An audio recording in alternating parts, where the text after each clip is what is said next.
Welcome to Archery Talk 101 podcast, your guide to better archery skills. We'll bring you the latest tips, tricks, and expert advice, but that's not all. We'll also have interviews with top archers and industry professionals and reviews of the latest gear and equipment and much more. Hey, we have a special show today. Hi, my name is Roy Canterbury. I'm the host on Arch Talk 101, and we have Henry on the line, and he's going to spend his part of his special day with us. It's his birthday today, so happy birthday, Henry. Thank you, Rick. And welcome to the show. And introduce yourself and tell us a little something about you. I'm Henry Hawkins. I'm out of the Washington, New York area, Buffalo, New York. Been archery hunting since, I've been 18 years old. Gonna be 54 this year, so that's quite a long time. Work at a local archery shop up here in Buffalo, Doc's Archery out of North Tonawanda. And like I said, archery, I love it. Ain't nothing like it. Do a lot of local leagues and events and stuff like that. So what do you do at the archery store? I'm one of the associates there, tech. I put the bows together, help do some repairs on them, fletch up arrows, cut arrows, sales, stuff like that. Yeah, all the fun stuff, getting to talk to new that's archers. The fun stuff. Yeah, I remember when I had my store, that was the fun part, is getting a new archer come in there and getting them all set up and getting them set with what they needed, not what you wanted to sell them. My thought was, I'm going to sell them actually the least expensive item that works for them. That exactly. way when they come in brand new. In fact, we just had somebody in the group ask, what do I do? I'm looking for a bow, and I said, well, start with I had a checklist that I can make available for anybody that wants it. But it's what do you want to do when you first go in? One of the first things you want to ask was like, what do you want to do in archery, right? So whether you want to be in a recurve, a longbow, a compound, crossbow. Yeah, exactly. And I can't tell you what to buy. It's all in your feel. It's got to be how it feels to you to handle the draw cycle, the whole 9 yards. I can't tell you, this bow is going to be perfect for you, because it may be perfect for me, it may not be perfect for you. Right. So it's got to be what feels good to the person who's buying that equipment to be good for him. Yeah, I know not all bows are going to fit you. I know when I had my store as a PSE dealer, and Browning come out with this counter-rotating cams. As you drew back, one rotated one when you rotated the other direction. And it's like, oh, this is cool. I want to shoot this one. So I set it up for me. It's like, no, it was not the bow for me. I could not get it to fit me. And for me, it just didn't work. Yeah, that was a weird one when they came up with that. You remember that one, don't you? Oh yeah, it was a weird one. Yeah, I thought it was unique. It was something different, and I was like, well, hey, let's try it. And there's just something about the way the bow fit me that didn't work. Now, right. I imagine there's others, like the PSE Baby G. You either loved it or hated it. There was no in between. It's like, yeah, that's okay. No. Either it beats you up or you liked it. It was just a weird one that, some liked it, some didn't. That was like the original PSE Omen. Some liked it, some hated it. Yeah, that's you never know. And exactly. So which bows do you sell there at that shop? Let's see. We're a Bear, PSE, Darton, Athens, and we have some APAs from in stock up there. Some of them I was around when I was doing my store, and some of them was like, yeah, I never heard of some of these bows, and they all come out new ones, and I had people come in my store, and I didn't sell Matthew's own PSE and Browning, because once PSE bought them out, I could order the Brownings on there. It's like, well, my next bow would be the best bow. Which one's that? And they'd always say like a Matthews. Well, quit listening to their ads. Exactly. It's not the best bow. Are they great shooting bows? Oh yeah, they're good shoot. You know, I had one. I had a Matthews Q2 before I become a PSE dealer, and I shot it great. It was good shooting bow, and when I become a PSE dealer, there's no way I could be shooting a PSE. So I said, well, which bow I'm shooting? When I was down there, part of the dealer school, the cost was you got one of the bows. You pick whichever one you wanted. And I went down and told us like, okay, right now I'm shooting a PSE Q, or I mean a Matthews Q2. Which one should I be shooting? You know, that's going to give a run for its money. And they said, well, the PSE Carrera. I still Oh, have it. yeah. That's my hunting bow. I still have it, still shoot it. And once I set that up, start shooting it, it's like, yeah, okay, I have no problem selling the Matthews. No doubt. You know, Like right now, I'm so shooting actors. yeah, and that's a new one that I haven't had a chance to shoot. And I know Darton's been around for a long time, and of course PSE and Bear and you know, a lot of them have been around for a long time. And you know, I tell you, it was like most of the bow manufacturers nowadays, it doesn't matter the one that fits you. Exactly. Exactly. Exactly. They're all good. Just like I said, it's a personal, well, not personal preference. It's fit. It's got to fit you. Yeah, and I'll tell people sometimes like I can fit you in a $2,000 bow. If it don't fit you, go to the pawn shop and buy a $300 bow setup. If it fits you, it's a better bow for you. Exactly. Exactly. You know, and when I had my store, even though, of course, the more I sold, the more I made, because I'm completely on commission, because if we don't sell it, I got to eat the cost, and I would still Yep. go through and tell them, it's like, especially when you get into stabilizers, there is, as you probably know, there is a whole range from just a hunk of aluminum to the big fancy ones. And when the PSE, the Novas used to come with a stabilizer at one time. And when they stopped doing that, then I'd put on the cheapest stabilizer I had and have them shoot it. Then I'd put on a more expensive stabilizer and shoot it. And I'd say, can you tell the difference? No, buy the cheap one. If you can't tell the Yeah, difference, why exactly. spend the money? And same thing on bows. My idea was, I'm going to sell you, well, at that time it was PSE Nova. I'm going to put you into a Nova, the Nova kit, which is nice about those. They come with the sight, the rest, the quiver. Some of them come with a sling and stabilizer. And then I would make sure, if they didn't come with a stabilizer, I'd put a stabilizer and a sling on it. And I put you half a dozen arrows with points on it. And I give you, at that time, PSE had these really, really cheap releases. We sold for like $20 and my cost is like 11. And I included that in the kit. And then that's how I set up. Plus it was set up and correctly. And I give you a shooting instruction with it. Nobody could price compare it, because you go to Walmart and buy the same bow, but this plain kit, no arrows, no setup, no nothing. And I actually had a guy come in and say, hey, what would it cost me to have you set up my bow? First he asked, could I set it up? And I says, well, you can bolt stuff on. Doesn't mean it's going to be right. I charge $40 to set a bow. I didn't sell you. And then also I include shooting instruction. He says, well, I think I'll take it back and buy it from you.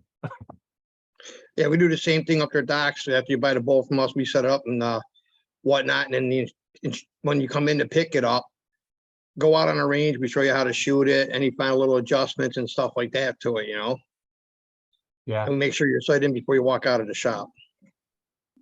Yeah, because last thing we want to do is have a new archer getting out there and don't know what they're doing and get hurt or lose all the arrows because their sights aren't even close and they don't know how to set them. And one thing we never did is like, can you set it up for me and sight the pins in? It's like, then I'd have to go shoot your deer for you.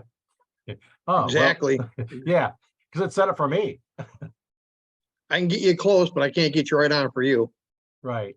And if you like, you've probably done so many of them that now I can basically just about get it set up where it's really close, right off when setting them up, just eyeballing it.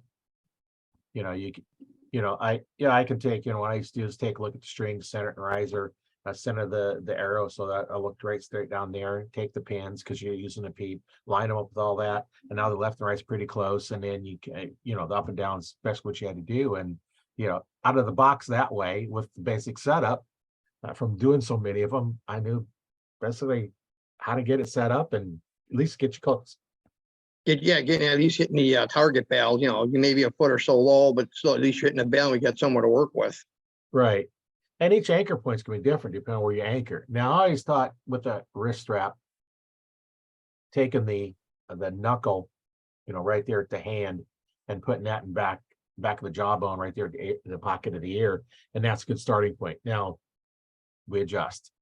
I always says like, okay, this is how you do it, and this is why, and then we modify. Yeah. That But works. that's where we go. We go right into that little nerve, that little pocket right here on the jawbone with that knuckle, and Right. hopefully hit that every time. Yeah, that's actually a great pressure point. Oh yeah. Yeah, I put the activate thumb, put it in there. Before I shoot, sometimes I'll go and I'll stick my finger in there for a little while and just kind of flare that pressure point up so I know when I hit it with my knuckle that I'm in the right spot. Yeah, I never went that. I've had that pressure, doing martial arts. I've had that pressure point worked on a few times. So, Oh yeah. It's there when you hit it right. oh yeah, and it's such a cool pressure point because as long as you're stimulating it, it keeps hurting. As soon as you stop moving your thumb, it quits hurting. So Yep. it's not a pressure point. It's you have to keep moving it. Exactly.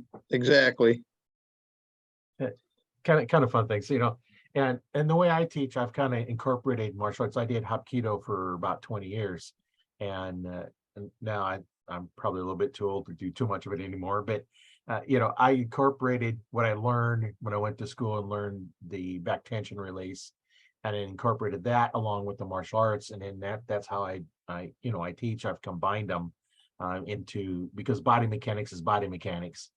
And some of the things I learned in martial arts I incorporate in my archery teaching, and then what I teach, I always tell them is like why I'm telling you to do this. Without the why, it's like why am I doing this? I told you so. Yeah, that don't fly. They're not going to do it. It's like, why am I doing this? Well, this is why, and it seems to stick a lot better. Yes, it does. It definitely does, especially with the younger kids that we get in. We run a couple of youth programs throughout the winter and summer and work with them to make sure they hit the right pressure points like that with the compound, with the releases. Once they hit that and start shooting great, you can see the look on their face. It's just like, Oh yeah, wow. And they have so much more fun when they're shooting better. Oh yeah, compared to when they can't find a target, yeah.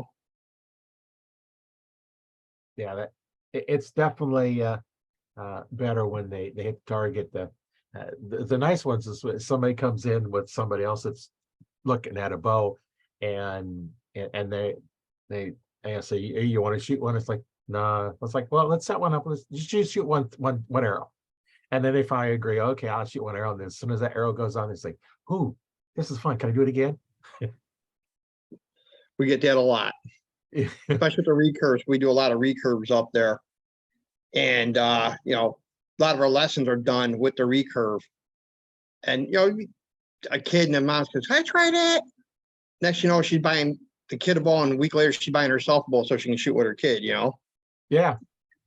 What better time to spend your time shooting archery, with your kids. And exactly. We see it probably almost daily up there with people doing that.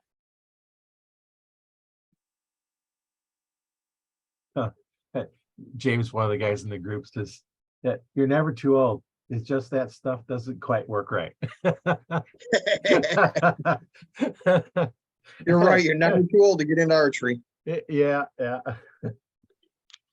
Yeah. Archery is one of those sports that, with a 5-pound bow, you can get 3, 4, 5-year-olds shooting them, and even get starting off with the little toy ones that, you can start them off at 3 years old and shooting.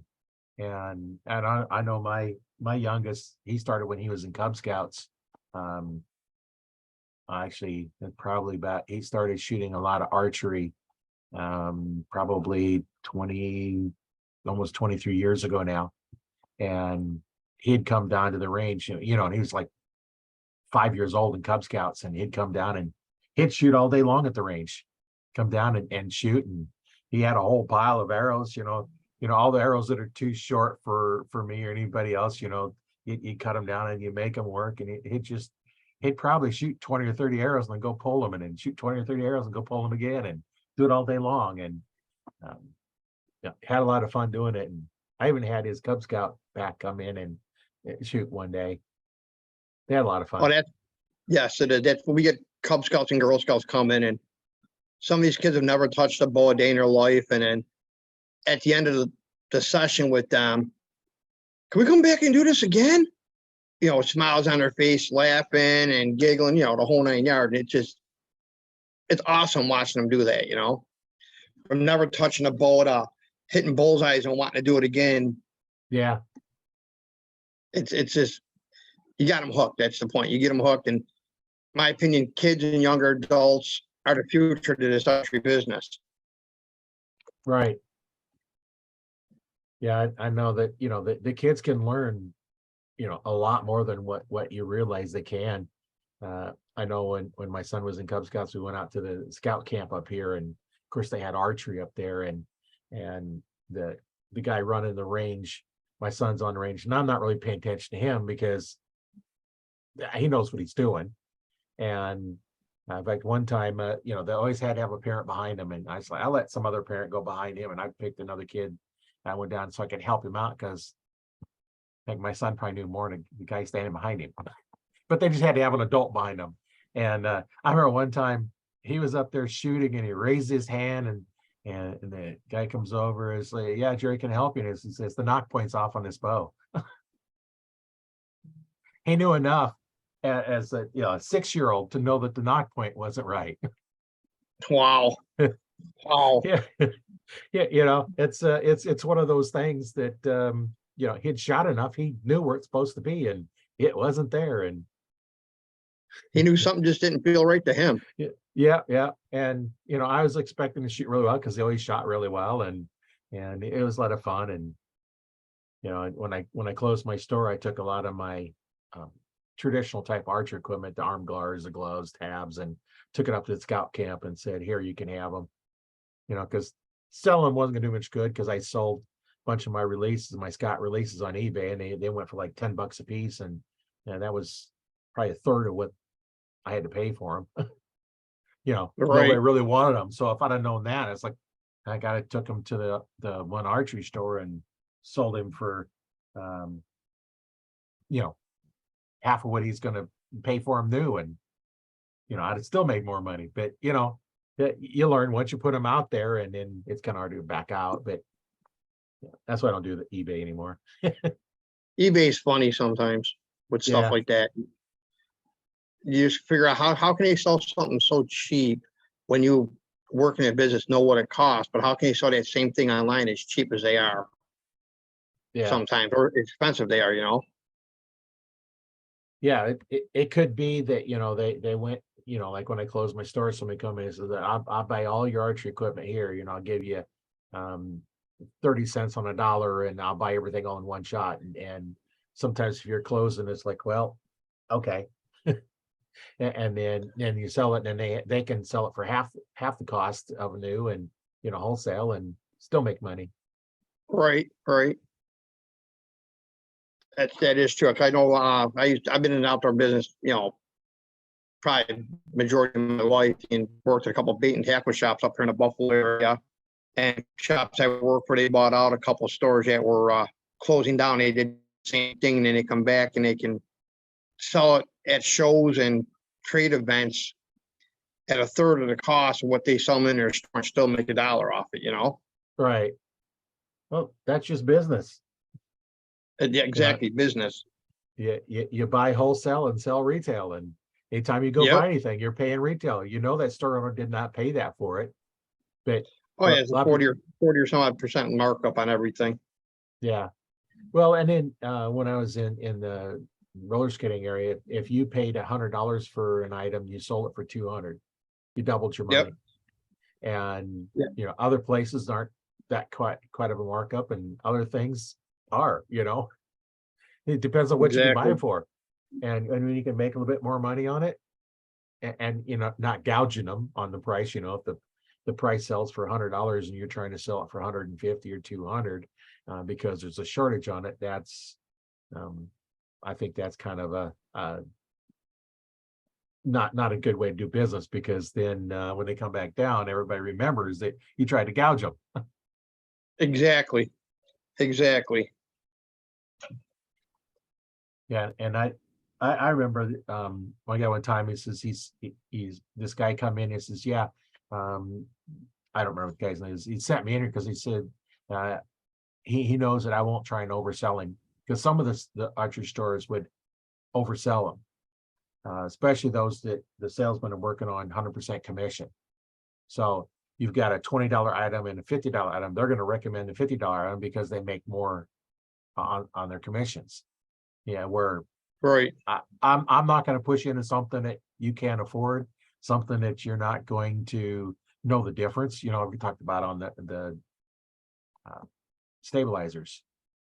You know that, you know, buy what you can afford, and that's why I always sold a lot of the PSC Novas. You know, they come in, if you remember right, they come in 3 different lengths, and right and left-handed. And what I did to accommodate any archers, I had 2 right-handed bows and 1 left-handed bow in all 3 of those. That's what I stocked. And it's kind of interesting how the last year I had the store, 40% of the bows I bought was left-handed. Yeah. Yeah, See, we've seen a big influx in that too. Yeah, if you stock them, they're going to buy them because they go to other ones, you know, especially the high-end ones. Do you want to go in as a right-hander and have to shoot a bow left-handed to see if you like it, because they don't have any right-handed bows? The same thing, you know, left-hander, you know, being left-handed. Do you want to go to the store and have to shoot a right-handed bow and make your decision on that when it's not how you're going to shoot it? And that's why I didn't stock a lot of the higher end in left-handed, just because the cost was quite a bit more. You know, they're $400-600 bows at that time. This is, you know, 20 years ago. You know, now they're probably $1,000 or better for them. I don't know what the, yeah. I try not to look at the new bows. You know, like people would come in, it's like, the new bow come out and it says, you want to try it? And they'd say no or yeah, and they'd say, well, can I shoot one? It's like, you gonna want to buy it? Because you shoot it, you're gonna want to buy it. You know, they're that nice. You know, when you get some of these high-end bows, they just so nice to shoot. And Yeah, the average cost right now of an upper end bow is you're looking 12, 15, 1,800 bucks right now, and no matter what manufacturer it is. Like Bear with their new flagship, the Execute, that's around $1,100, $1,200. The PSE Fortis or the Unite, they're both up there around $1,100, $1,200, and they're aluminum bows. You look at their Mach 34 carbon, that's around $1,900. Dart and Preludes are around $1,000. I mean, you look at your upper end bows from these companies, they're all dealing, you know, $1,000, $1,100, $1,200 right now or higher, you know. And that's just a plain bow, no sights, no rest, no nothing. Yeah, that's just plain Jane, nothing to it. Now you get into like PSC Brooder Drive, they're offered in plain bow or package, and they're pushing $800-900 as a package, and they're the mid level of the PSE. They're above the beginner, but not quite an upper end. A quality bow, but with a package, you know, you're paying still close to $1,000 right now. Yeah. Yeah, and that's hard to justify for a new archer starting out. Right. That's why a lot of, like, we carry the Bear. We got the Cruiser G3s, the Legits, or the XRs, and they're on a starter bow full setup. They're pushing $500, between $500 and $600, which that's a little more comfortable as a beginner to step into. And there's nothing wrong with that, because they got such a growth rate as far as draw lengths and poundages go for them. That a younger kid or somebody getting into it can have that bow for quite a few years before they decide to step up. And if they got a younger brother, sister, or whatever, they can hand it down to them, you know? Right.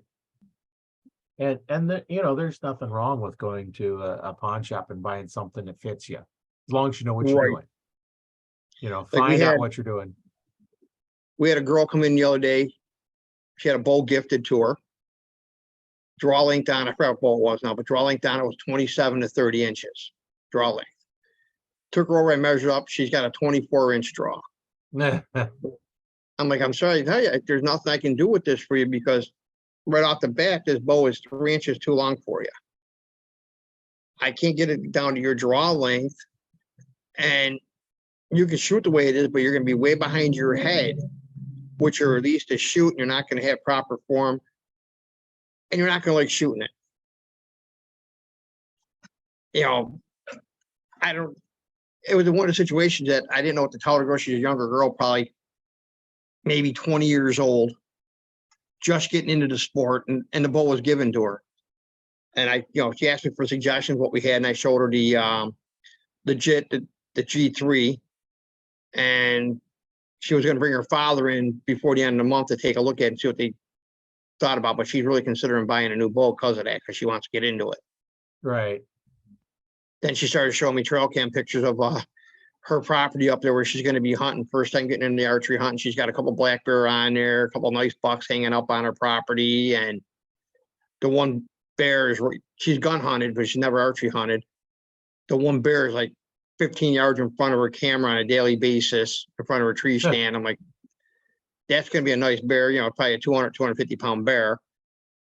So she wants to get in archery and try to get a chance at him with the bow. I'm like, this, when you get ready, come on in and we'll set you up and have you all ready to go. Right. Yeah. You got land like that. Yeah. Just get into archery, get in the right bow. That's the key, Yes. like you said. Well, right now up here in New York State, bear population is crazy right now. They're in just about every single county of the state right now, black bears. I had a place down in Chautauqua County in the town of Stockton, and we had no less than probably 7 or 8 bears throughout the year, different bears on camera throughout the year that we've seen all the time, from early spring mom with 3 cubs, another mom with 2 cubs, big Bruins walking through there. It's just every county in the state right now has so many black bear up here in New York State right now. It's crazy the population took off the way it did. Yeah. And you've got to control them. Yeah. Like right now there's Lancaster, New York, which is a suburb of Buffalo. It's probably 15 miles to the east of Buffalo, New York, just past the Buffalo airport. Right. They had a report put out earlier last week in one of the town parks of a black bear walking through in people's yards, raiding their bird feeders, all the fun stuff that the little troublemaker bears do. Oh, yeah. 3-4 years ago, we had one right here in the town of Amherst, right by UB North, that they had out there for, oh God, a month and a half, 2 months before it ended up getting hit by a car, unfortunately, and they had to put it down because it was injured, unfortunately. But it's that time of year that the younger bears are pushed away from mom so she can start her breeding cycle all over again. Right. And unfortunately, they pushed the young Bruin, the little males away or the sows away. They're going to go try to find their own area, right, and then move them in different sections of the state. Yeah, they're just multiplying like crazy. Oh yeah, they do. Yeah. James has another comment. It says, I got my kids, their wives, and my grandkids into traditional archery. It's what I know. Spent a good time, a good bit of money gearing him up, but it's been worth it. Oh, most definitely. most definitely. I'm getting ready to get my daughter. She turns 21 next week. And I'm getting ready to get her to teach her how to shoot. And I'm going to teach her my other recurve and get her into it, because she's always expressed an interest of wanting to go bow hunting. I've had her out with a crossbow and a gun already. And she's always shown interest in getting into bow hunting. So I'm getting ready to have my boss up there at the shop, give her some lessons and teach her how to shoot. And, you know, see how she likes it. I know she will, because she loves the outdoors. Yeah, and if you like being outdoors and you do rifle and do crossbow already, then you know, have a recurve or longbow or compound, you know, kind of the next step of having a lot of fun. And Oh, no doubt. I mean, when I had the property down in Stockton, we're doing the food plots, she'd be out there helping me throw seed down. When I'm doing mock scrape, she'd be out there, you know, help me scrape the ground for the mock scrape and walking around and looking at stuff with me, picking out sign. Hey, Dad, look at that. You didn't see that track, did you? I'm like, no, I didn't actually, kid. She's probably going to like this. I'm like, you know. yeah, sometimes we do it. There's We've always done it. something out there. Yeah, we've done it so much that, you know, we're not looking at close. Somebody new that's excited is, you know, they're looking for everything, and sometimes it's kind of nice to take a kid along, and they have better eyes than we do too. Different, exactly. A different set of eyes, fresher set of eyes will spot something that you're not going to see, you know. Like I lost an arrow up there shooting at a nice doe, and took my daughter for a walk back to check the tree stand and refreshing the scrape and check some cameras. And I walked through this area, oh God, 100 times. And she goes, hey, Dad, is this the arrow you lost? I'm like, yeah. It was, you know, 25 yards from the tree stand. And like I said, I walked through her 100 times, never found it. She walks by there once and finds it right away. I'm like, okay, kid, you got me on this one. Yeah. Yeah. And I had no idea how I missed it, you know? Yeah, sometimes you get, so you look at it and you just look right at it. And I know I forget what it was. My wife was looking for something, and she says, where's the piece of this? And she was like 2 inches away from touching it. Because it was in a different, instead of laying down, it was standing up. And right, just didn't see it. It's like, where's it at? You know, last time you seen it was laying down, now it's standing up. And throws them all off right away on it, you know? yeah. I've done the same thing. You know, I'm looking for something and I can't find it. She comes like, here it is. Like, I know I looked at that 3 times. Yep. I do it at the shop. I'm looking for something, walking around looking for the glue to fletch arrows. It was just here. Where is it? Right there. Where? Right there. Who put that there? It was on the desk. It was just 3 inches from where I normally put it, and I didn't see it. I'm like, wow. Get the eyes checked, you know? Yeah, you know, hey, don't let it get to you. Just go on. It's like, well, okay, we found it. Now we can go use it. Have a laugh about it and continue on, you know? So tell us about some of your hunts you've been on. I hunt mostly New York State. I probably hunted every single county in the Western New York area,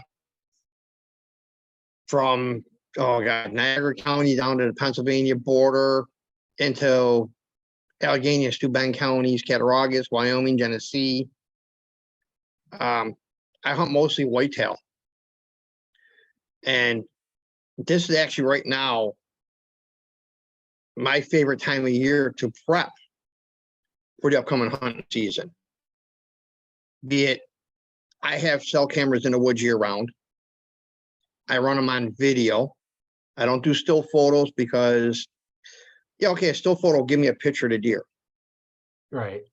I run them on video because now on that video, I run 30-second video. I get to see where they came from, where they left, and actually, if there was more than one deer that walked through, or bear, or whatever. And, I can pinpoint my trails I want to watch. When I'm in the stand, like say a food plot, I'll know what trail those deer are religiously using coming into that food plot. So now when I'm in my stand, I know approximately where they should come out at, where they're exiting at. I learn the bedding area that way, or major travel routes that way. And I use the trail cameras, like I said, I do mock scrapes. I start my mock scrapes now in July to start basically patterning the bucks. But the does also use them right now, also, communication. And I use my trail cams to select my locations for my mock scrapes.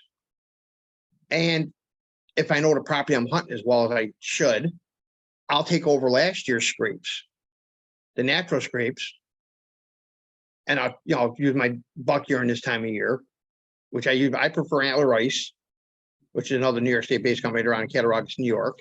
It's a frozen deer urine.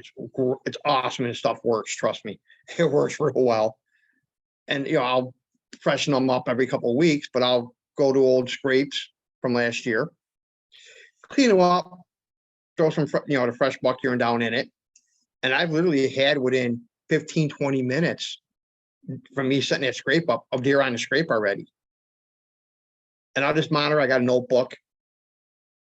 I got a page in that notebook for every single camera I run. So when I pull cards or cell cams, I'll write down date, time, wind direction, temperature, which direction he came from, and log it all down. So now I got a history of when this deer or these deer are coming in there. So I know as far as getting ready for the hunting season of approximate time to expect the action to happen, Right. And like I said, I do a lot of 3D shoots this time, throughout the winter. I shoot the Niagara Frontier Winter 3D. They we're out there in the bitter cold winter, blizzards, snowstorms, wind, ice storms, shooting 3D animals. It just hones your skill for when the season's here. Right. Throughout the summer, I shoot a lot of field archery, 3D events. We just, a group of us from Docs just went down to Seven Springs, Pennsylvania for the tax shoot beginning of June. That was fun. That was real fun, shooting outwards 120 yards with a bow. And, you hit a target at 120 yards, there ain't no reason why you can't hit something at 20. Right. That's what I found is that if you try the longer shots, you develop the longer shots, and the close ones are, it's like you're so tight, on your groups. I used to start at the indoor range 20, 30, and then 40. And then if I go back up to 20, I'm smacking arrows, where you're not quite that tight start with it. It just helps you focus a little tighter. And like with the field I'm shooting, I shoot at a club here in Buffalo area, Double T Archery Club. And I'm in their summer field league. Both they got a recurve one going and they got a compound one going. And right now we're shooting outwards of 70 yards, I think, is the longest target right now. And I actually smacked two of my knocks last week, one at 65, one at 58. And I'm like, really? Come on. Hitting him at that distance? He's getting expensive, yeah. That's kind of why I quit shooting single spots, just because I was wrecking too many arrows. Yeah. We had a guy that shot our NFA 300 league last year. Shot specifically center shot, single spot, because it was less movement. He was dialed in. That's what he wanted. Well, after his third or fourth Robin Hood of the league that year, was a 12-week league. He decided to go to a 5-spot. I've gone through 11 arrows this league by hitting them and busting them. I'm going to a 5-spot. It's getting expensive at, close to $120, $130 a dozen for Right. arrows. It does get quite expensive when you're busting arrows up like that, Yeah, when arrows 10, $12, and then Yeah. And you got some of these guys that are shooting some, specific target arrows that's got tungsten tips in them, where the tips are running $40, $50 just for the point. And, you're pushing $100 per arrow now on some arrow, believe it or not. And they're smacking them. They get upset. Yeah. At $100 an arrow. Yeah, Yeah, it's way more expensive than it was when I had my store, you know, there it wasn't quite so bad, but I remember when I was first starting out, I'd get a set of aluminum arrows every year. And they were Yeah, like, you know, this is, you know, many years ago, probably 30 plus years ago. The double X 78s that I was shooting in 2512s, they were running like $60, $70 a dozen then. yeah. And that was And expensive arrows. oh yeah, because I could buy like the game getters for, you know, was it $20 a dozen? 25, $30. Yeah. Yeah. But no, I'm buying the better ones because the straightness. You know, I Yep. found I grouped a lot better with the uh, you know, 1.5 thousandths straightness as opposed to the 6 or 7. And you know, I've proved that several times. You know, the straighter arrow is going to tighten your groups up. I had a buddy of mine, he was shooting I think it was beams or something. They're like a 3,000 straightness. And I says, you know, my arrows would work for him. I says, here, shoot these. And amazing, his group was about half the size it was shooting the other arrows just by shooting mine.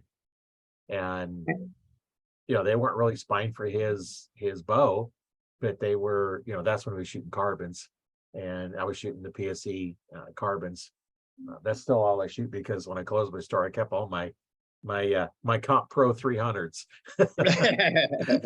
I kept Those them are good all, and arrows. I had lots of dozens of them. So I kept them, and I didn't get rid of those because that's what I shoot, and I didn't want to have to, you know, sell them all off. Now I got to buy some more arrows. So I'll never wear out my arrows because I got too many of them. But All you gotta do is just, cut them down and refletch them when you need them.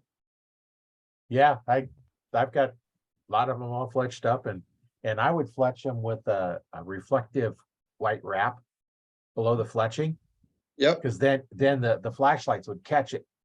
And I found one of my arrows underneath an evergreen tree because the flashlight hit it and it just glowed. I'd have never Biggest thing found it now, otherwise. biggest thing now we're seeing is people wanting the illuminated nocks. Right, the Luminox, those are Luminox really nice. or There's yeah, another brand out there, I forget which one it is. There's a couple different ones out there, but I know that the yeah. Luminox what I used. And I had one, I had it in my hunting arrow. I shot at this deer, and there was a little bitty branch between me and the deer I did not see. That arrow hit that branch through because the light was on. All of a sudden, the light goes off, and my knock went flying. Never found it because I found the arrow I with had, no knock in it. I had the same thing happen 2, 3 years ago, hunting a food plot. Nice big doe come out. I ranged her at 31 yards. Drew back on her. I knew I was on at 30, put the 30-yard pin right on her. Touched off. I'm like, what was that noise? Arrow, I watched with the knock go right over her back. I'm like, that's odd. She Yeah. jumped, went up about 4 more yards and stopped. I'm like, okay, I'll try it again. Knocked another arrow, come back and did the same thing. What was that? I sat there looking because she had her second shot. She ran off. I sat there looking. My tree stand was in a pine tree. And a little branch that came out in front of me, a little twig that I could not see with my naked eye looking through my peep at my sight. Both arrows caught that branch and deflected over her back. I'm like, really? Next day, that branch was removed from the tree. Yeah. I went out the pole saw the next day. The next morning, got up in that tree and cut that branch out of the way. No Mauritius hitting that branch. No. Yeah, I one time I was sitting down in a tree stand. This deer comes out, and I shoot, and it just completely missed. Well, my lower limb had hit my tree stand, Oh, and oh, it just shot it. Yeah, I missed. It was like probably 15 yards away. I missed it by 5 feet below it because that bottom limb caught just enough of oh, the stand that it just tipped it way down. It's like, oh man, you know, you don't oh, think about that. You know, when you have the not at old, all. they're longer and they're actually easier to shoot, but then you have all those problems that, you know, the new short bows, you know, they don't have that much of a problem like that. but they're hard to shoot because, you know, that string is so far away from your eye. It's like, you know, inches away instead of being right up at your eye for the peep. And yeah, I don't like the sharp bows. I did notice that last year and this year, the shortest bows we're seeing out there right now are in the 30 to 31 inch axle to axle. Shortest, where a couple of years ago, a couple of companies had them, you know, 28, 29. Like Bear had the Bear Divergent, which was 28 inch axle to axle. PSG had one, I forgot what it was now, it was also 28. Now they seem like the companies are getting away from them ultra short bows. And they're starting to go back up into the 30, 31, 32 inches are like probably the most popular axle to axle right now on any of the bows from any of the companies that we're seeing. And I think, like I said, the shortest one I'm seeing right now is a 30, which is starting to get back into the longer bows again. So I want the Yeah. manufacturers figure the same thing everybody else is, that being so short is really throwing a lot off, you know? Yeah, I can see a short one if you shoot out of like a blind where you don't have a lot of height and you don't have the room. You know, like a longbow out of a blind is going to be tough to shoot because it just needs so much height. And if I'm going to shoot something that short, I'm going to shoot one that shoots horizontally, called a crossbow. Exactly. Exactly. If I want it that short, I'm just going to give me a crossbow and, you know, be done with it. And you know, I had to go to release, you know, the first bow I had was long enough, like, you know, 38 inches or something like that. And I was shooting for fingers, and then, you know, my ring finger would go numb. And then I had to go to release because it kept going numb on me when I'd shoot. And so I went to release, and then now they're getting, you know, they got shorter and shorter, but, you know, now they're not too bad, but, you know, I can still draw back and have the string come up where it touches my nose and I can see through the peep. And those real short ones, you can't even touch your nose on it because they're so sharp. Yeah. Like So mine right now, the two that I use mostly right now is my Athens Vista 35, which is my target bow. I used it front last year, 35 inch axle to axle. When I draw that back, my hand's right at that spot in my ear, right across my nose with the string. It's perfect. The one I use this year is Athens new model, which is the Elevate, which is 32 inch axle to axle. And that's just the same thing. Come right back. That string is right there. Everything is just locked in place nice. And that bow is a tack driver. I'm ruining a lot of arrows with that bow. well, and then too, you know, your draw length makes a difference too. You know, if you've got a 26 or 28 inch draw length, it's not too bad to have, you know, the shorter bows, the 28, 30. But if you're shooting like 29 or 29 and a half, like I shoot 29, by the time I draw back those couple extra inches, that makes it even, you know, more weird to shoot for me anyway. Some people like it. I don't. String angle. Right. The more radical string angle at the longer draw length with those shorter bows. Yeah. And you know, now it's like, how do you get your anchor? You got your one anchor point where your knuckle fits on your face or where your hand fits on your face. And if you have any variation at all, there's no reference to where it's at. You know, where I have a kisser button. So now I have my anchor point. I have the kisser button, touch the tip of my nose and the peep. So if I line that up, I can shoot my wrist strap or I can shoot my handheld. Either one. My anchor point is slightly different because my hand turns. You know, instead of being the first knuckle, it's the, you know, the third knuckle. It is right about there, but I don't worry about that because my hand can do anything at once. As long as those 3 points are lined up, it doesn't matter where my hand's at. Right. Exactly. Like I used to use a Bomar nose button. I got rid of it, not because I didn't like it. Just those little sharp points on that thing after a while would cut the inside of my nose up from where I put it right up in here. It started hurting after a while. I'm like, no, I'm done. Yeah. So sometimes I'll cheat and I'll tie a piece of serving at that spot of my nose just to give me a reference point where it touches my nose. So it's the same spot, the same time, as long as I touch that little piece of serving. Like my first bow I ever owned, my parents bought me the first year I got into hunting, archery hunting, which was, oh God, I was 18 years old. They bought me a bear recurve. And that's when I took my hunter education, my archery course with. I hunted 2 years with that before I bought my first compound, which is an old Jennings Black Lightning back in the day. And after I got into compound, I put the recurve down and didn't touch another recurve until 2.5 years ago when I started going up to docks, working at docks. And screwing around one day, he's got the techno up there. A bunch of guys are up there on a Friday night shooting recurve in the techno. He kind of goes, grab a recurve and shoot. I said, I ain't shot a recurve in 25 years.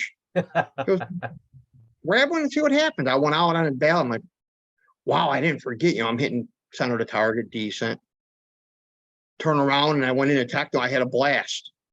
2 days later, I was buying a little small target recurve off them, like 25 pounds. Been using that for a couple of years, and I just bought actually just received it. What's today? Wednesday. I ordered in back in March a Bear Kodak Hunter recurve. Beautiful bow. It just come in this past Thursday, I think it was. Got to shoot it for the first time on Saturday. Oh my God, how much I miss recurve. I think that's all I'm going to basically hunt with this hunting season, or at least for the first couple of weeks. And it's seen it. New York State opens on October 1st. So I think for the first 1 or 2 weeks, that's all I'm going to basically hunt what's going to be the recurve. Yeah, that'd be a lot of fun. I've actually talked to on the podcast a lot of traditional archers, and they have a lot of fun, and some of them are really good shots too. Oh, we've got it's funny to say that.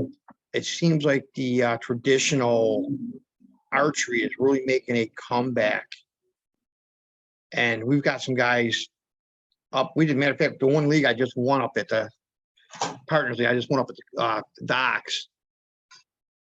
Was a recurve league, and we were shooting out to 20 yards at the recurves. It was a Vegas 450 recurve league. We do one end at 10 yards, one end at 15, and one at 20. And we had 24 archers in it. And it was so much fun. Guys had their wives shooting, their kids shooting. Their whole families were up there shooting the league. And it was a blast.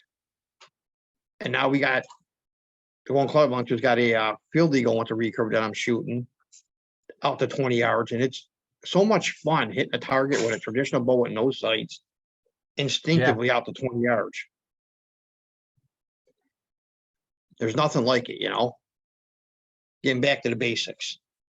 Yeah, it's simple. There's not a lot to go wrong, and it's just all you. The only way you can blame your equipment is if your string breaks, or your bow breaks. Other than that, exactly. It's all you, dude. You're right. There's nothing. There's basically nothing mechanical on a recurve. Yeah, it's so much simpler, and once you learn how to shoot with those, you're always going to have a skill that you can use, no matter what goes on. If you're stranded somewhere, you grab a stick and make a string for it, and grab another stick and put a point on it, and you got your food ready. Right here, exactly. You got your chance of getting food. Yep.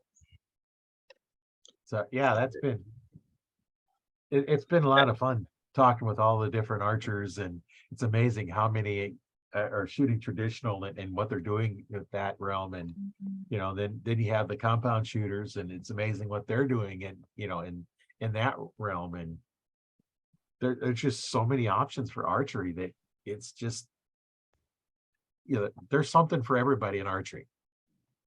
Yes, there is. Like next early May, group of us from docks are going to go down to Tennessee for the Tennessee TAC event. And we're gonna make it a week-long thing. We're gonna hit up a lodge down there in Tennessee and do a hunt while we're down there. And we, it's only archery. And I'm gonna go after a hog, and I'm gonna probably take the recurve and see what I can do taking a hog with a recurve. I have my compound one, but I'm gonna try to concentrate just on the recurve for one, I think it'll be a lot of fun. Yeah. Yeah, you can always, if they're just coming in just out of your range, they'll just switch to the compound. Yep. But I want to kind of concentrate mostly on the recurve and see what happens, Yeah, that'd be fun. You'll have to let us know how that turns out when you go down there. Tell us about that trip once you get back from it. I'll probably have my GoPro with me on that trip, and I'll probably record the hunt and probably end up putting it up and sharing it, Oh, that'd be good to see that. That'd be a lot of fun. I'm hoping anyways. Yeah. Interesting to see what happens between now and then. So what's been your most memorable hunt you've been on? Let's see. My most memorable hunt that I've been on was the hunt that my father got his first archery deer. My father's been dead now 5 years. He died from cancer, but the hunt that I remember the most is the one he got his first archery deer. It was funny because I no sooner got into my tree stand. We were running late that morning. Low battery. And we took the ATV in. Low battery. We took the ATV in. He dropped me off at the trail I walk up. And I had probably, 15-minute walk to my tree stand. Got up in the stand, got all settled in. I heard the ATV go off to where he was at because he was only maybe 200-300 yards away from me. And I probably wasn't in stand 15-20 minutes at the most. And he calls me on the radio, "Hey, I got one." I'm like, "Okay, I'll be there in a few minutes." He goes, "I got up after I looked, I got blood. But I lost the blood trail after about 10 yards. I'm like, I'll be over there for a couple minutes, Dad. Give me a few minutes. It's going to take me about a half an hour to get over to you." I waited and stand probably another 10-15 minutes after I talked to him on the radio. Got down, kind of walked my trail back up to the main trail to him. Got over, he was sitting in the ground blind because at that time he was going through his cancer treatments and he couldn't get into a tree stand, so he was sitting in the ground blind. I got over to him, he pointed where the deer was at. I walked over, loaded with blood. I said, "Yeah, just stay there, and if I find something, I'll call you." I walked about 40 yards up the trail, and the blood stopped. Like, okay, had great blood up to this point, but where'd the blood go? I looked to my right because there was a small creek to the right. Didn't see nothing. I looked to my left, and there's a thicket with a ditch. And as soon as I looked to my left, I seen a deer laying just into the thicket in the ditch. I called Dad, said, "Dad, I found it. I'm right here." He come over to me, and he thought it was a doe. I said, "Well, this can't be your deer." He goes, "Why?" I said, "Because it's a 4-point." He goes, "Well," I'm like, "It's a 4-point." He goes, "You're kidding me." I'm like, "No, I'm not, Dad." I pulled it up, and his arrow was still stuck in it just behind the front shoulder. Behind the front shoulder, lodged in the opposite shoulder. And that was probably one of my most memorable hunts that I've ever had, was watching him get his first archery deer. And he was at that time 66, 67 years old at that time. And that's a hunt that will stick with me for a long time. Oh yeah, that sounds like, a great story, a great memory, of being with him in the forest. And just second to that is the year I got my first deer with the recurve, or with the compound bow, was with an old Browning Summit, Easton Game Getter, the Autumn Orange, and the Bear Super Razorhead Broadheads. And that's when the season started, October 15th, which was my dad's birthday. And that year he had a tragic accident in the house. He cut his hand pretty bad doing home improvement, so he couldn't hunt that year. And it was another real short day, opening day. I got in a tree stand about 5 minutes after sun up. I'm just sitting there enjoying the sun coming up in my face. I'm facing east and the sun just rising in my face real nice. And I'm enjoying it. I look down, I got a doe standing 10 yards under my tree stand, just standing there, not even knowing I'm there. And that was my first deer I took with the ball. I hit her, drove right through her. I watched her take off, run about 75, 80 yards into a thicket. And I'm thinking to myself, please don't die in there, because that's going to rip me apart getting you out of there. And she turned around and ran back and actually died 25 yards in front of the tree stand on the trail that I walked in on. I'm like, thank you. Now I got to get out of here without disturbing you. Yeah. I walked off the alternate trail I had, went up to the truck, or up to the camper. We had a place in Birdsville, New York that we were at that time. Walked up to the camper. My dad looked at me and said, what are you doing out of the tree stand already? I'm like, I got a deer. There's no way. Like, hey, he said, well, let's go get it. I said, okay, let's go. Him and Ma followed me back. I walked to the trail and walked up, and there she was laying right there where I watched her fall. Nice little doe. And that, that'd be second to my dad getting his first deer with the bow, with me getting my first deer with the bow. But a lot of memories I have from hunting that are just, I can go on and on and on and on and talk for hours about it. Because every harvest to me, or every time in the woods, is a memory that will last forever from being just in the woods. To me, hunting's not about the kill. It's the time outdoors, reflecting on everything that's around you. If I see deer, great. But, I'm enjoying seeing other wildlife out there: squirrels, chipmunks, rabbits, birds, turkeys, whatever. Meeting new friends while I'm in different areas, being hunting state land like I did a lot of my life. I met a lot of people hunting state land that I'm still friends with today, that stop at the shop and say, hi, what's up? Communicate a lot with a lot of these people still, to seeing some of the biggest deer I've seen in my life that I've never been able to get a shot at. It's just every time I'm in the woods, it makes a different memory. Yeah, it does. And that's what it's about. A lot of people get hung up on hunting as being, oh, I didn't kill none today, so it sucked. Hunting is not about the kill. Like I said, it's about the time outdoors and reflecting about everything that's out there for us, that is there for us right now.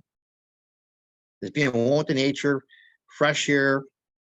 If you had a stressful day, stressful week at work, now you're in the woods just sitting there relaxing, letting it all out, becoming stress-free. And that's how I look at it anyways. Yeah, it is kind of relaxing when out there and you're not thinking about anything, you're just listening, and it's what we see out there as a bow hunter, all camoed up, or whether you're camoed or not, but all sitting there quiet, not moving.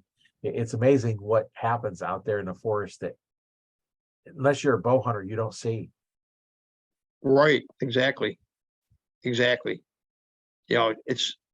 at that time of year with the bow hunt and the archery seasons, the animals aren't spooked like they are during gun seasons. You see a lot of different things, young animals, young birds, just different things that you don't get a chance to see any time of the year, any other time of the year. Yeah, I know it's been a while since I talked about this one night. I was sitting in my tree stand, and the rabbits and squirrels and the birds, they're making noises, running around, and all of a sudden it got completely quiet. The birds stopped singing, the squirrels quit running around, the rabbits quit running around. Nothing was moving in the forest. It just got completely silent. It's like, ooh, this is kind of, I thought it was kind of neat, but it could have been also a little eerie that everything went away. But it was an interesting night. I didn't get anything at night, but yeah, I still remember the forest getting completely quiet, no sounds at all. Oh yeah, it makes you wonder what's coming through. Yeah. What else is in these woods besides me? Yeah, sometimes someone's like, okay, let's not move. Let's make sure we stay quiet in case something's come through that I don't want to see. Exactly. I mean, I've had, oh God, what is it? 2 years ago, hunt up in Stockton, evening hunt in the woods in a tree stand. I'm sitting there and I catch movement in the trees. I look up, it's an owl. And it landed in a tree about 20 yards away from where I'm sitting in a tree stand. I'm watching, I said, this is pretty cool. You don't get to see owls really much in the wild, you know. Yeah. And I'm watching, all of a sudden, I catch movement off, you know, almost in front of me. It's another owl that comes in and lands in a tree, again, about 20 yards away. I got two owls here. I'm like, either A, they're just landing these trees, or B, they think I'm a squirrel sitting in this tree. And I'm not liking this idea. I stood up, and as I stood up, they left the trees. I'm like, if I'd have sat there, what would have happened? It's something that's in my mind though, to think about it. Would they have swooped at me or what, you know? Yeah. But I realized, like you said, there were squirrels running around, and when those owls come in, it just got eerily quiet. Nothing was moving. Yeah, sometimes you don't know, what's going on, and some animals just can't figure out what you are. When you're in full camo, squirrels, they can't figure out what you are. Oh, they're funny. They come up a tree next to you, they look at you and stare at you. Yeah. And stare at you. And you just, you're looking at them not moving. The minute you move, man, they turn around and they're jumping from tree to tree, just trying to figure out what was that in that tree that moved that was bigger than me. I had one squirrel. It was on a branch, below me, just off the ground, and I was like, "Huh, squirrel season open."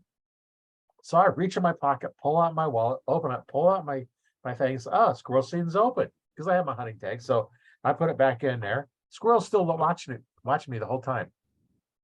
It's looking at me, not moving, just looking at me. So then I take my bow, I draw back, and it's still looking at me, and I shoot. It was still looking at me till the arrow went through it.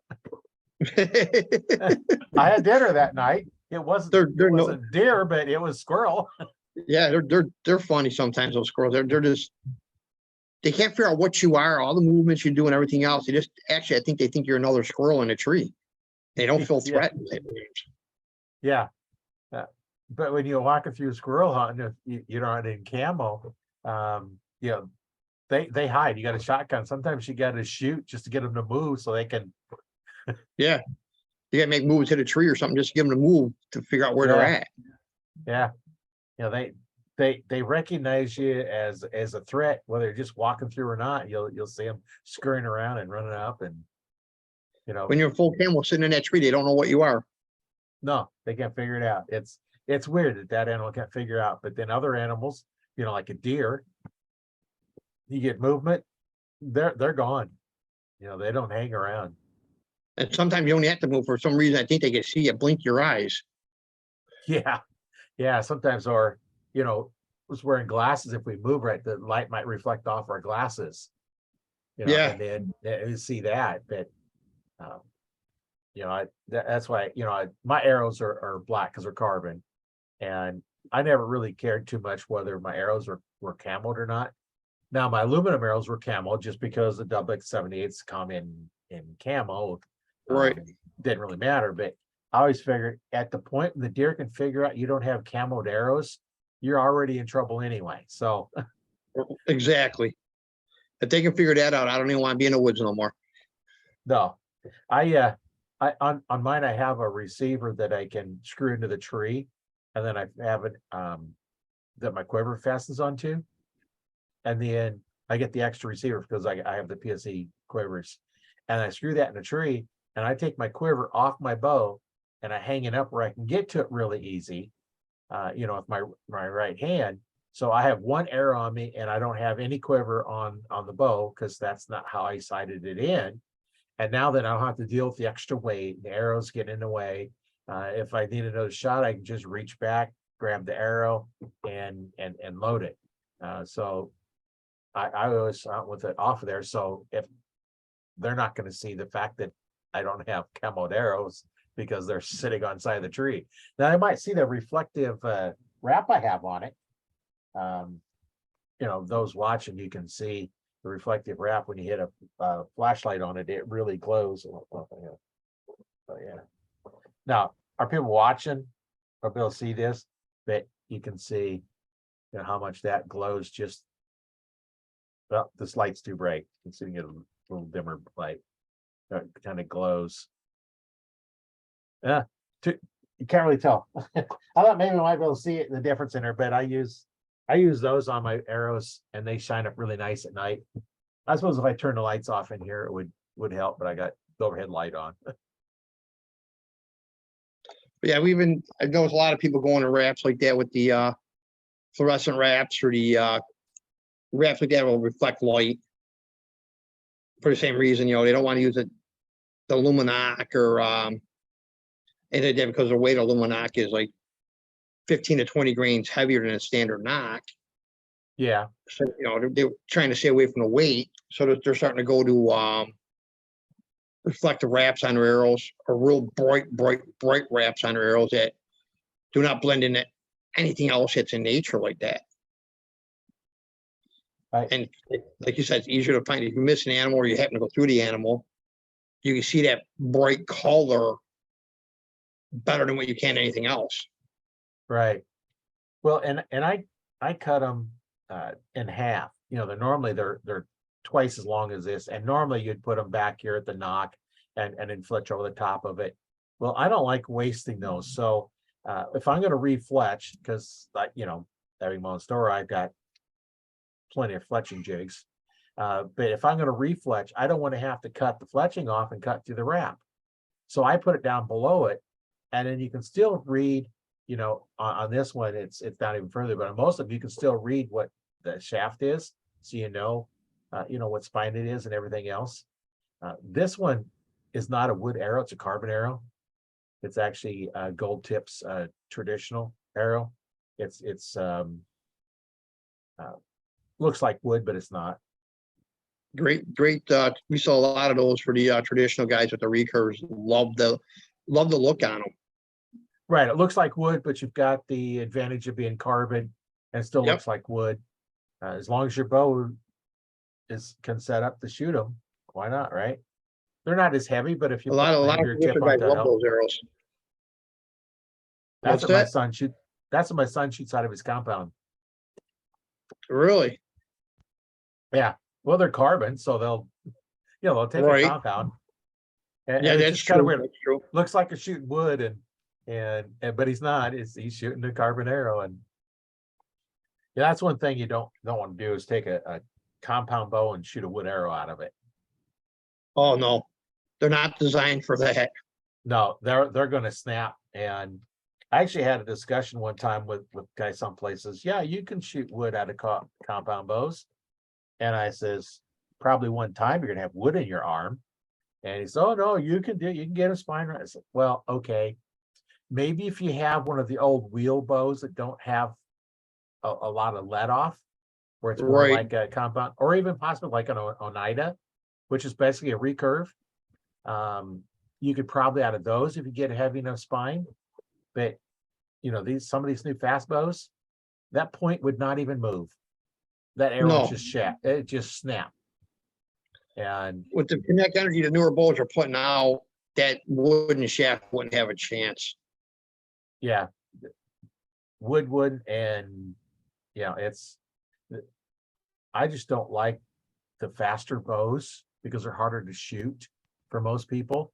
That's the biggest disadvantage I see of the fast bows. They want a fast bow, faster. You know, they're shooting up in 340s and 360s, and they're hard to control. Unless you have perfect form, you're not going to control them. And everybody thinks all these new bows are fast. My 2001 PSE Carrera was rated at 320 feet per second. That was a 2001. Wow. Like my Athens Elevate with the arrows I used for tack, I had them set up, especially if it comes shooting 100 yards. I wanted something that's going to get to a very little arc. Was shooting the arrows, I'm shooting at 323. And my Vista 35 with the same arrows was shooting at 307. Now the Elevate's at 65 pounds. The Vista 35 was at 60 pounds. But I had those set up for long distance shooting, for tack and field. I shot my hunting arrow through the vista or the elevate, which is gonna be my hunting bow. I shot my hunting arrow through that, and I was shot 3 arrows, and I was averaging, I think it was 297 with my hunting arrow out of it. And that was at 341 grain arrow. And the arrows I'm making up now for my hunting arrows are going to be around 360 grain. So it's going to probably knock it down to about 280 feet per second, which is fairly decent for a hunting arrow. Yeah. I hope. Well, and when I was had my store, PSC come out with what they called the hunter shaft, which is a 7,000 straightness. So I ordered some in because I'm gonna order some in and try it and see what they're like. And being a 7,000 straightness, I normally shoot the 1 because I shoot the comp pros when I shoot. And with the comp pros, I can easily, get in the X ring. That's not a problem. I can group fairly close around there. But with the hunter shafts, yeah, hopefully my wife gets that here pretty soon. Yeah, it's probably the phones they ring in in an inappropriate time. But yeah, anyway, it's just, I forgot what I was talking about. The PSE hunter shafts you were talking Oh, about. yeah. Okay. Yeah, the hunter shafts, they're at a 7,000. Now I could hold those with my broadheads in the white on the 5 spot. I can hold them into there. I can hold them into there. But I couldn't hold them in the X. With the 1,000s I could. That's how much difference they made. And so I tried them. I set some up, to hunt with. But what they come in as the PSE 400 spine, not the 300 spine. They're mismarked, so they're heavier. Oh, yeah. So when I went to switch back to the other ones, because my regular arrow was about 370 grains. Shooting at 70 pounds, that was kind of the minimum arrow I could shoot, but that's where they came in with my 100 grain tip. So I had some weight tubes. So I had to figure, okay, how much do I have to add in here in weight tubes? So I'm cutting down the different grains weight tubes to get the weight up the same as the other ones. So now my hunting arrows have weight tubes in them to increase the weight. Otherwise, I wouldn't normally have done that. But when you go to a lighter shaft, I didn't want to reset all my pins. Right. So you want to try to match the weights up to where they're at, so your pins are about the same as what they were before. Right. Yeah. So I didn't want to go through and resight in my pins, because then I have to resight in all of them and then sighting in with broadheads, because the field tips do not hit like broadheads. No. They do not. I do not try to make them hit the same.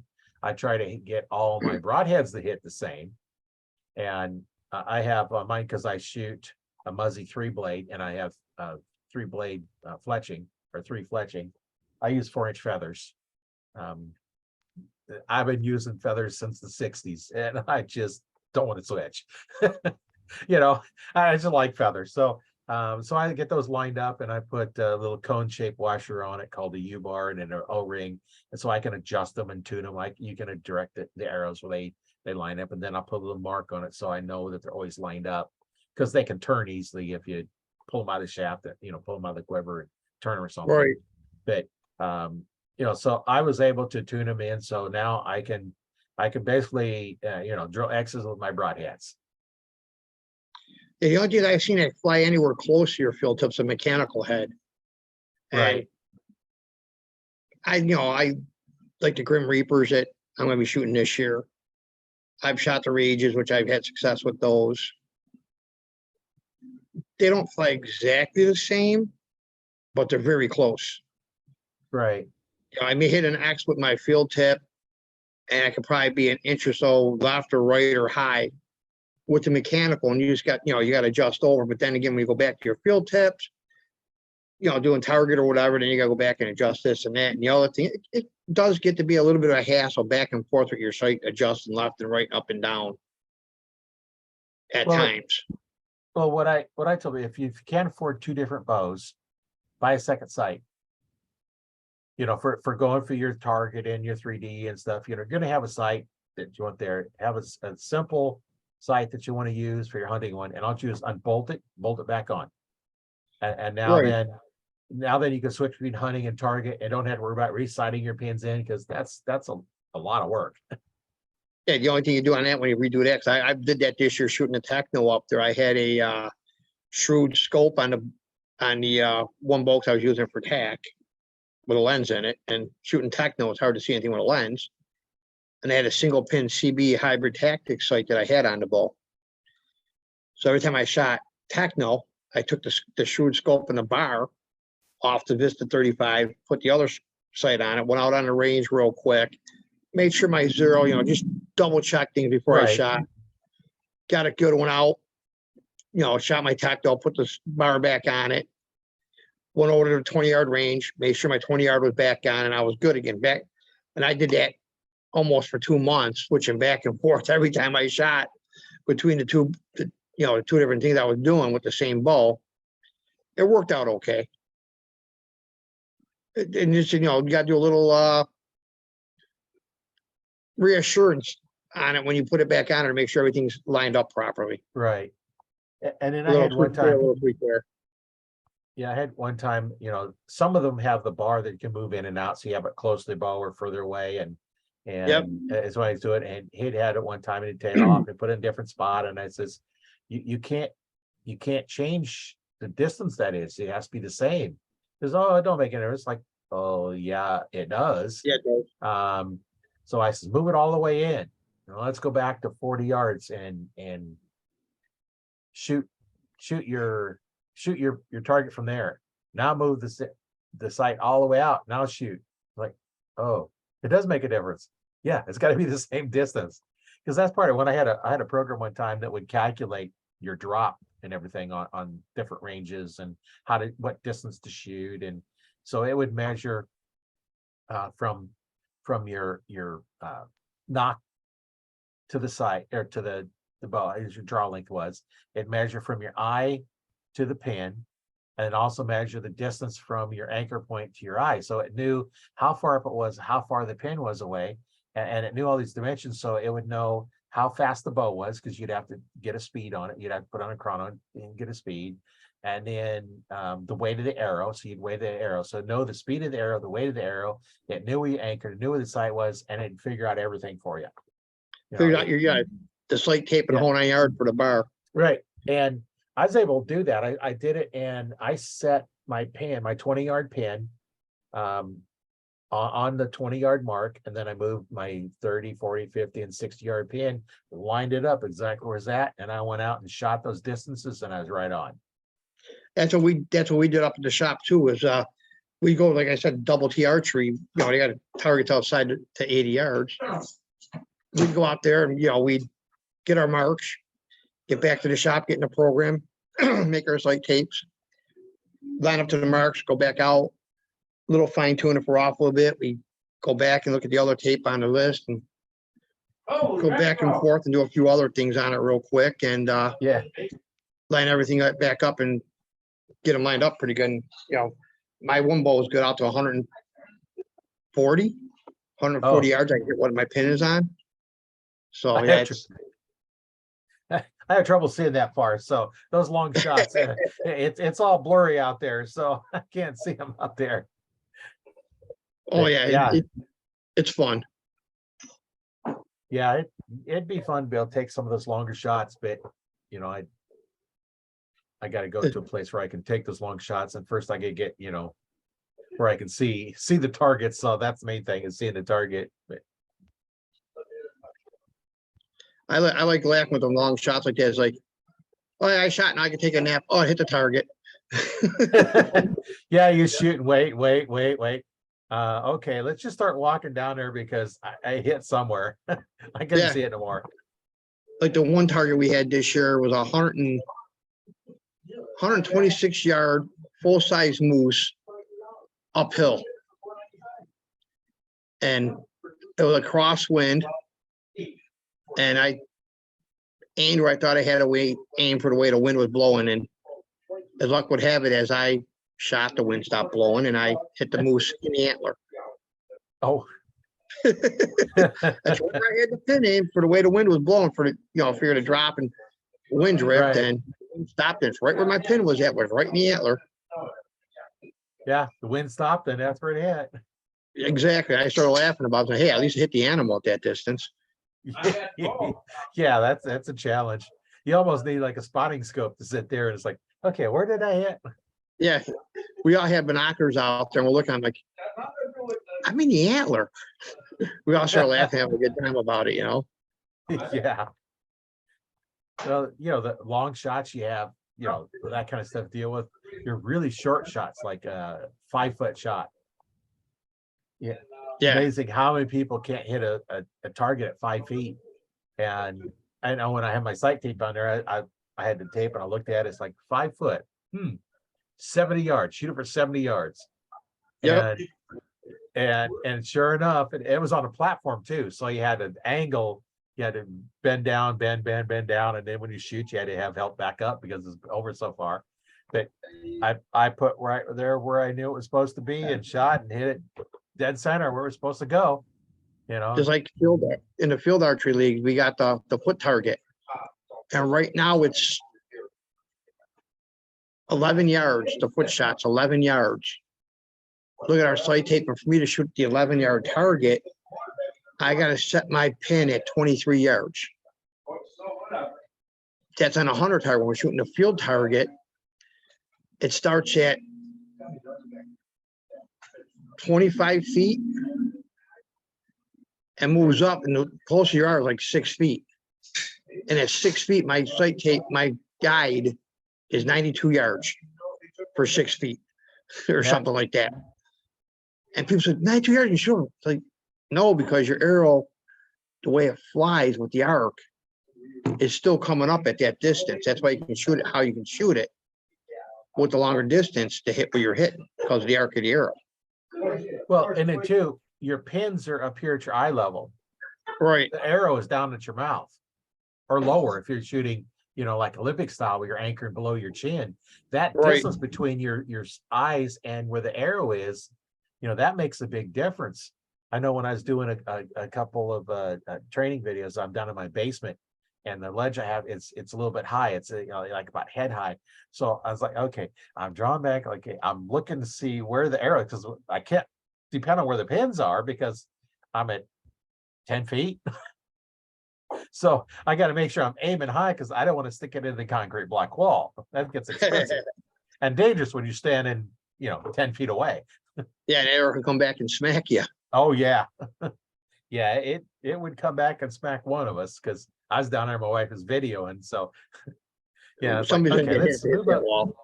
Yeah, so I didn't hit it because I knew what to look for. I was like, okay, this is okay. I'm high enough because then I actually kind of glance at the arrow and see, okay, I'm high enough, and once I learn exactly where it's going to go, and it's a learning curve, definitely. Right, yeah, definitely something that you need to practice. Oh, no doubt. No doubt. To be proficient with the weapon, you got to practice with it. Yeah. And that's where it's all comes down to. Nothing like it. I probably shoot on a good week 700-800 arrows on a good week when I have time. Yeah. You know how it is from an archery shop. Sometimes you got time, other time, like now it's starting to get the busy season. There really is no time. Oh yeah, when I have my shop, that the busy time, you ain't got time to even hardly go hunt. I remember the first year I had my store, I was spending all this time in the store, and then I go sit in the tree stand, and all I can think about is what I need to get done, I think I ended up hunting. It was probably 5-10 times where I could finally start relaxing and enjoying being out. Exactly. I think I got out once last year, which was kind of low for me. But I had a lot of other things going on, but I got out once and ended up seeing quite a few deer, but no shots, Yeah. Well, you just never know what's going to go on in your area. I've got an area that we need to get rid of some of the coyotes because there's a coyote den right where they come through, and it's a property that doesn't hold deer. and they come through at night, or just right at the first thing at light. And I had the trail cameras up there, and I did catch some in February before we, before we pulled them.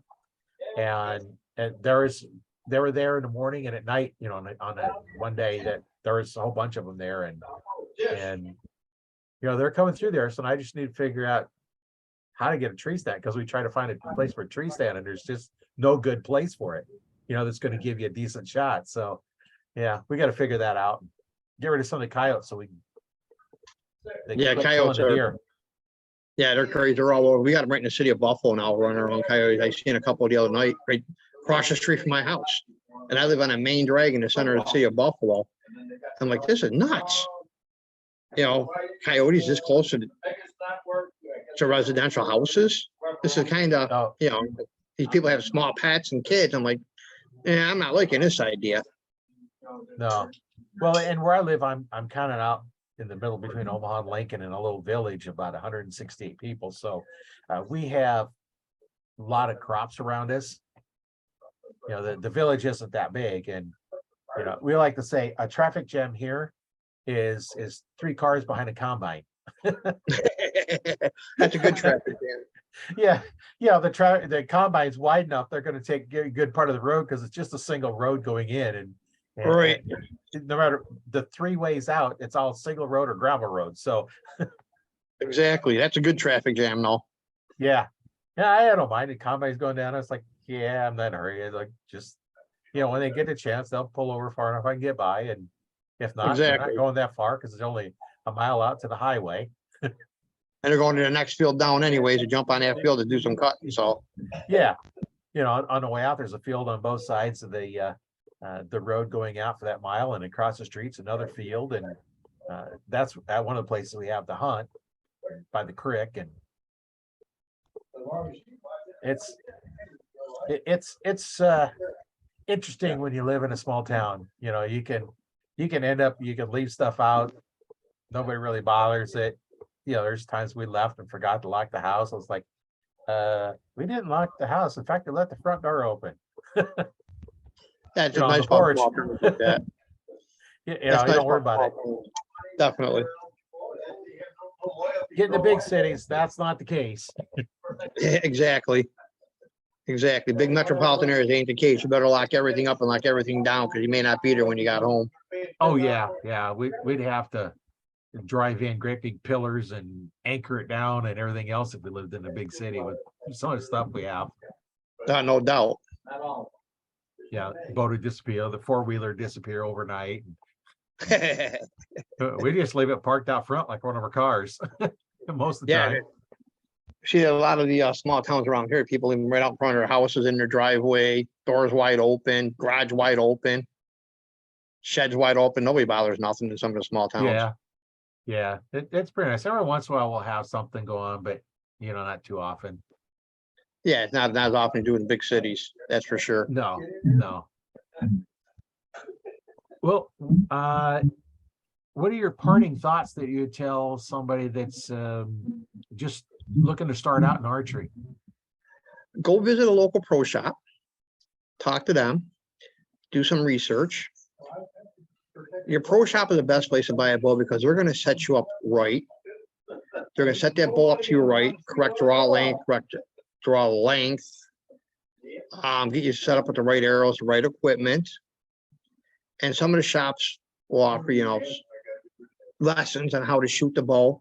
Some will throw them in with the purchase of the bow from them. And again, supporting your small local businesses over a big box store.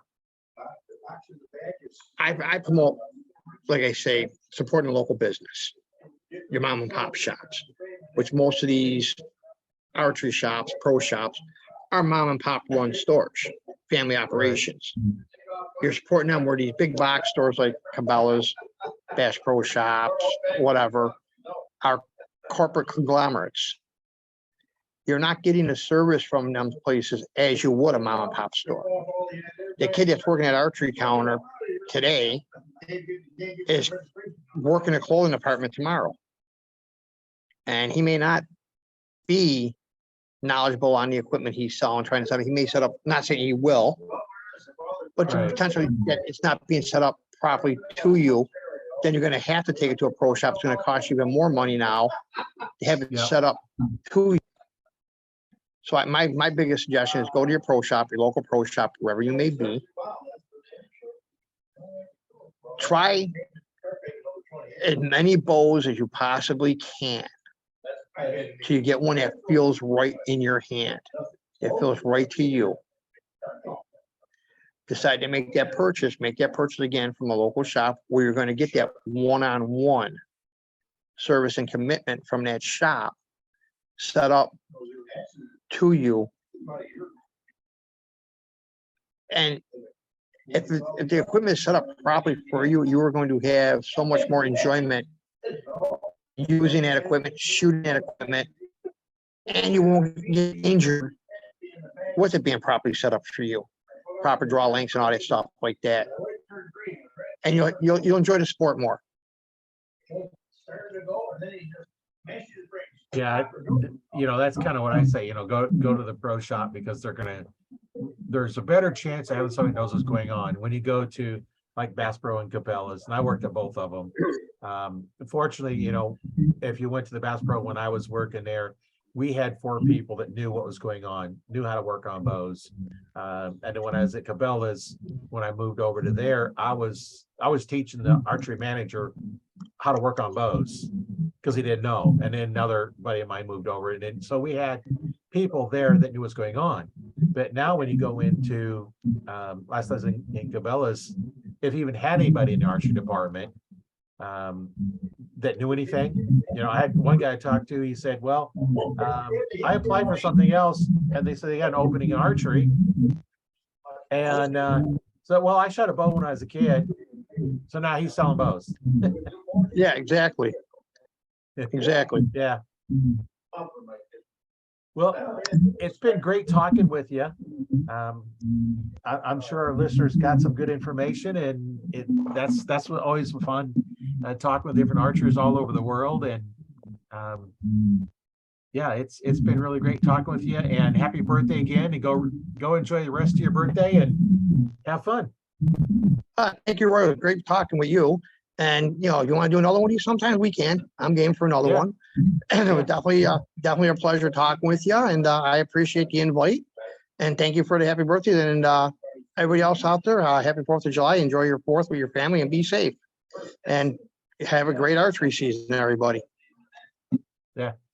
My name is Roy Canterbury. I've been hosting on Arch Talk 101.